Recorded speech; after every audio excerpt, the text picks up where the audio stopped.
Hola, som la Paula, la Lorena i l'Andrea, tres estudiants de segon de batxillerat de l'IES Palau-Sit, un centre d'educació secundària de la població de Ripollet, a la província de Barcelona, a Espanya. Hola, jo sóc l'Andrea i el nostre centre, com està a Ripollet, que està a Barcelona, tenim el català com a llengua materna. A més, el nom de la nostra escola és Institut Palau-Sit, perquè Palau-Sit era el nom del poble on estava.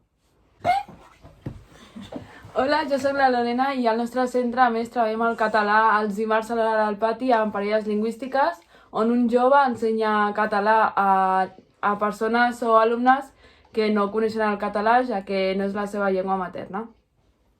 Hola una altra vegada, jo sóc la Paula i us explicaré com treballem el català al nostre centre.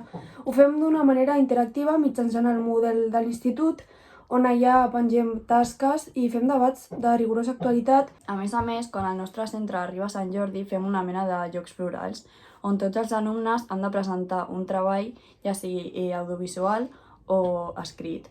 I després guanyaran un premi, que és o un llibre o una rosa. L'any 2006, al nostre poble, en una zona propera a l'escola, es van trobar 2 jaciments amb restes arqueològiques de l'edat de bronze. Es van trobar 32 cossos i per aquest motiu és una zona on no es pot construir res. Fins aquí el nostre vídeo. Esperem que us hagi agradat molt. I gràcies per la vostra atenció. Adeu!